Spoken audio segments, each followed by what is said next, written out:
Hi, welcome to Kiran TV news. ప్రపంచంలో కొత్త సమీకరణాలు తెర మీదకి రాబోతున్నాయా అంటే రాబోతున్నాయని చెప్పాలి. ఎందుకు అంటే ఇప్పుడు మనం ఇక్కడ ఆంధ్రప్రదేశ్లో ఏం జరిగింది అదే ప్రపంచంలో కూడా జరగబోతోంది. ఏంటదంటే ఆంధ్రప్రదేశ్లో వాస్తవానికి బీజేపీకి, తెలుగుదేశం పార్టీకి ఉత్తర దక్షిణ ధృవాల్లాగా ఉండేవి. కానీ ఈ ఉత్తర దక్షిణ ధృవాలను కలిపింది ఎవరు? పవన్ కళ్యాణ్ గారు. దీంతో ఒక సూపర్ కాంబో ఏర్పడింది. సో ఈ మూడు పార్టీలు ఎన్డీఏ కాంబినేషన్లో జగన్మోహన్ రెడ్డి 11కు పడిపోయాడు. ఇవాళ ట్రంప్ మీద కూడా ఇలాంటి కాంబినేషన్ వర్కౌట్ కాబోతోందా అంటే అవునన్న సంకేతాలే వినపడతా ఉన్నాయి. ఏంటి ఆ కాంబినేషన్?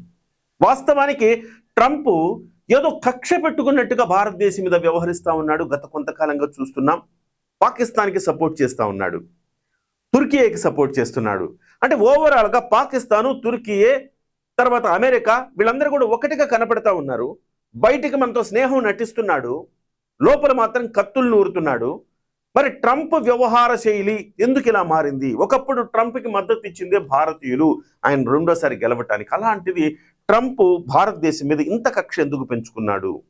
ఎస్, ట్రంప్ ఒకటి ఆలోచిస్తుంటాడు, భారతదేశం అప్కమింగ్ నేషన్ కదా. సో భారతదేశం అప్కమింగ్ కాబట్టి భారతదేశం ఆయన అడుగులకు మడుగులు ఒత్తదు. ఆయన అడుగులకు మడుగులు ఒత్తేది పాకిస్తాన్ మాత్రమే. కాబట్టి పాకిస్తాన్ని తన పక్కన ఉంచుకుంటారు. ఎప్పుడు కూడా చూడండి అమెరికా వైఖరి ఎట్లా ఉంటుందంటే ఈ తుంటరి వెధవలని తమ పక్కన ఉంచుకుంటారు. ఒక ఆఫ్ఘనిస్తాను, ఒక పాకిస్తాను, ఇట్లా సిరియా, ఇక్కడ ఉగ్రవాద గ్రూపులు ఉంటాయి కదా, అలాంటి దేశాలను తమ పక్కన పెట్టుకొని ఆ పక్కనుండే దేశాల మీద కావాలని గిల్లి కజ్జాలు పెట్టుకునేలా చేస్తూ ఉంటుంది. అదేవిధంగా ట్రంప్ ఇవాళ పాకిస్తాన్కి మద్దతు ఇస్తున్నాడు. ఈ నేపథ్యంలో ట్రంప్ వ్యవహార శైలితో మనకి ఒక క్లారిటీ ఏమొచ్చిందంటే ట్రంప్ మన ఫ్రెండ్ కాదు, లిమిట్ వదిలేసుకుందాం అనే ఒక నిర్ణయానికి భారత్ వచ్చినట్టుగా కనపడతా ఉంది. సో ఇవాళ వరుసగా 25% టారిఫ్ వేశాడు, మళ్ళీ ఇంకొక 20% టారిఫ్ వేశాడు, మొత్తం 50% టారిఫ్ వేశాడు. ప్రపంచ దేశాలన్నిటి మీద కంటే భారతదేశం మీదనే ఎక్కువ టారిఫ్. ఇంత అన్యాయం ఏం చేసింది భారతదేశం అంటే అదేమంటే అంటారు రష్యా దగ్గర చమురు కొంటున్నారు, రష్యాకి మనం చమురు కొనటం ద్వారా డబ్బులు వస్తాయి, ఆ డబ్బులతో ఉక్రెయిన్ మీద యుద్ధం చేస్తుంది. మరి ఫ్రాన్స్ కొంటలేదా, జర్మనీ కొంటలేదా? నేను ఆల్రెడీ ఒక వార్త చేశాను కదా, మీరు వీడియో చూడకపోతే కొంచెం వెనక్కి వెళ్ళి చూడొచ్చు. ఆ వార్తలు చాలా స్పష్టంగా గణాంకాలతో సహా చెప్పా. ఈవెన్ అమెరికా కూడా వ్యాపారం చేస్తుంది రష్యాతో. మరి మీరందరూ వ్యాపారం చేయొచ్చు, మీరందరూ చేస్తే అది వ్యాపారం, భారతదేశం చేస్తే అది ఉగ్రవాదమా? ఎంత దుర్మార్గమైన పరిస్థితి ఉందంటే కావాలని కార్నర్ చేసినట్టుగా కనపడతా ఉంది. సో ఈ 50% టారిఫ్ వేసిన తర్వాత ప్రపంచంలో అత్యధిక టారిఫ్ మన దగ్గరే ఉంది 50%, తర్వాత కెనడా మీద 30%, తర్వాత చైనా మీద 30% ఉంది. అయితే ఈ నేపథ్యంలో భారతదేశం నుంచి మోదీ సరిగా వ్యవహరించలేదు, చైనా లాగా వ్యవహరించలేదు. చైనా ఏం చేసింది? వాళ్ళు 50% వేస్తే చైనా తిరిగి 50% వేసింది. అంటే వాళ్ళ మీద, వాళ్ళ వస్తువులు ఇక్కడికి వస్తాయి కదా, వాటి మీద వేసింది. వాళ్ళు 100% వేస్తే చైనా 120% వేసింది. సో ఈ స్థాయిలో పోటాపోటీకి వెళ్తే చివరికి అమెరికా తగ్గి 30%కి వచ్చింది. ఇప్పుడు భారతదేశం కూడా అలానే 50% వేయచ్చు కదా. అంటే భారతదేశానికి కొన్ని రిజర్వేషన్స్ ఉన్నాయి. అంత అగ్రెసివ్గా అమెరికా మీద కాలు దుయ్యడానికి భారతదేశానికి కొంత ప్రాబ్లం ఉంది. ఎందుకంటే పక్కన పాకిస్తాన్ లాంటి ఒక యూజ్లెస్ ఫెలో కంట్రీ ఉంది, ఒక యూజ్లెస్ కంట్రీ ఉంది. ఆ కంట్రీ ఎప్పుడు మన మీద దాడి చేద్దామా అని ఉంటుంది. దానికి అమెరికా సపోర్ట్ ఉంది. కాబట్టి మనం ఆచితూచి వ్యవహరించాల్సిన స్థితి, చైనా లాగా మనం అగ్రెసివ్గా వెళ్ళలేని స్థితి కూడా ఉంది అని చెప్పాలి. ఈ నేపథ్యంలో భారత్ గట్టి దెబ్బ ఇచ్చిందని చెప్పాలి, గట్టి షాక్.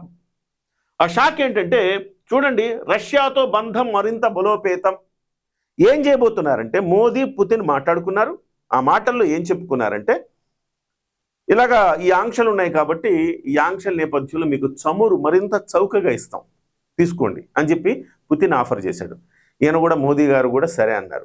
అదే కాకుండా వాణిజ్య బంధాన్ని మరింత బలోపేతం చేసుకుందాం. ఇప్పటికే రష్యాతో ఉన్న వాణిజ్య బంధాలని కొంత తగ్గించుకుంటూ వచ్చాం కేవలం అమెరికా కోసం. కానీ అమెరికా అయినా చల్లబడట్లా, పూర్తిగా కటిఫ్ చేసుకోవాలంటుంది. పూర్తి కటిఫ్ చేసుకోలేం, ఎందుకంటే రష్యాతో మనకి దశాబ్దాల మైత్రి ఉన్నది.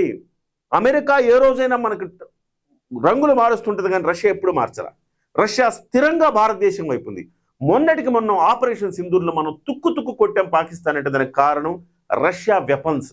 ఆ S-400 చూసారా, అది రక్షణగా ఉండి తిరిగి దాడి చేసి ఆ రకంగా పాకిస్తాన్ తీవ్రమైన నష్టం చేసింది పాకిస్తాన్కి.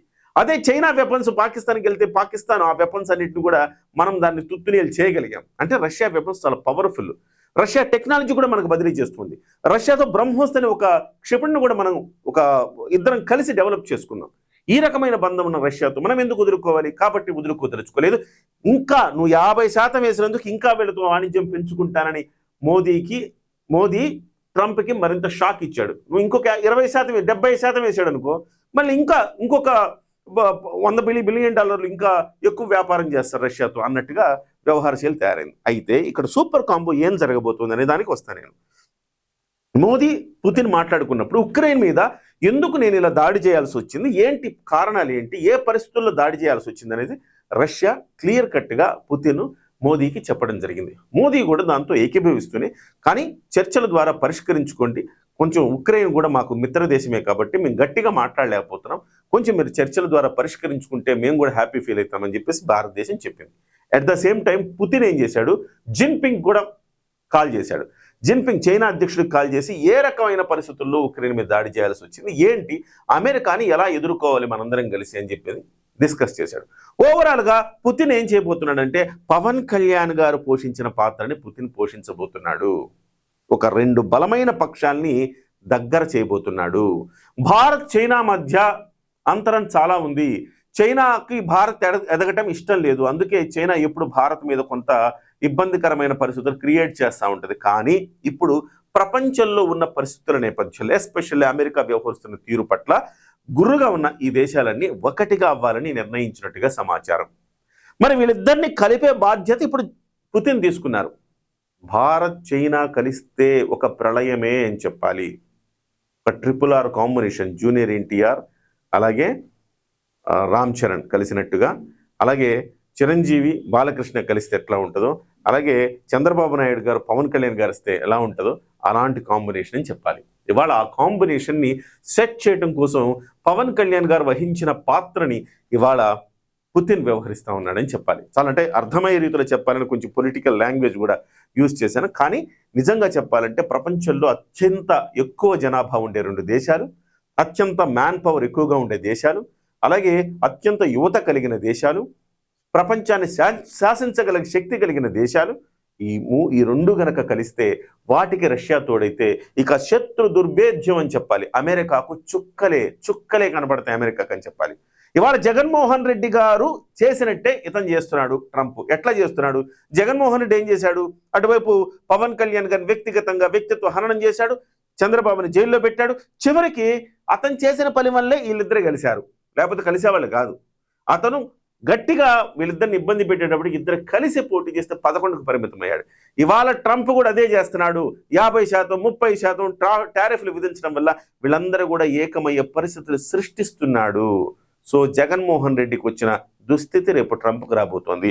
అంటే ఇది నేను చెప్పడం కాదండి. అమెరికాలో జాన్ హాప్కిన్స్ అనే ఒక యూనివర్సిటీ శాస్త్రవేత్త, ఆర్థిక శాస్త్రవేత్త స్టీవ్ హాంకీ ఏం చెప్తున్నాడంటే, కొంచెం ఓపిక పడితే చాలు భారత్, మీరేం స్పందించక్కల, కొంచెం ఓపిక పట్టండి, అంతర్గత యుద్ధం రాబోతోంది అమెరికాలో. ట్రంప్కు వ్యతిరేకంగా ఇప్పటికే నిరసనలు వ్యక్తమవుతా ఉన్నాయి. కొన్ని రోజులు మీరు ఓపిక పడితే ఖచ్చితంగా ట్రంప్, అంటే నెపోలియన్ డైలాగ్ చెప్పాడు ఆయన. నెపోలియన్ చెప్పాడట, తనను తాను నాశనం చేసుకునే శత్రువు ఉంటే అతన్ని మనం టచ్ చేయకపోవడం బెటర్ అని చెప్పాడట. అలాగే ట్రంప్ కూడా తనను తాను నాశనం చేసుకునే వ్యక్తి, అతన్ని మీరేం టచ్ చేయక్కర్లేదు, ఆటోమేటిక్గా అతను పడిపోతాడు, సో జనమే అతన్ని దించేస్తారని చెప్పేసి ఒక ఆర్థిక శాస్త్రవేత్త స్టీవ్ హాంకీ ఇవాళ చెప్పిన మాట ఎన్డీటీవీతో ఆయన ఇంటర్వ్యూలో ఆయన చెప్పారు. అంటే ఇవాళ ట్రంప్కి రాబోయే రోజులు గడ్డు రోజులు. సో భారతదేశం ఎంతసేపటికి సై అంటే సై, తొడగొట్టింది కదా అమెరికా, ఎందుకు మోదీ తొడగొట్టలేదు అని అంటున్నారు. కాదు, తొడగొట్టకపోయినా తొడపాశం పెట్టేలాగా రష్యాతో మైత్రిని మరింత బలోపేతం చేసుకున్నారు. ఇది కదా భారతదేశం దెబ్బ అబ్బా అనిపించింది అని విశ్లేషకులు అంటున్నారు. మరి చూద్దాం, నిజంగా ఈ కాంబో సెట్ అయితే గనక, ఈ 3 దేశాలు గనక ఒక్కటిగా ఉంటే గనక ప్రపంచంలో ఒక అనితర శక్తిగా మారే అవకాశం అయితే స్పష్టంగా ఉంది.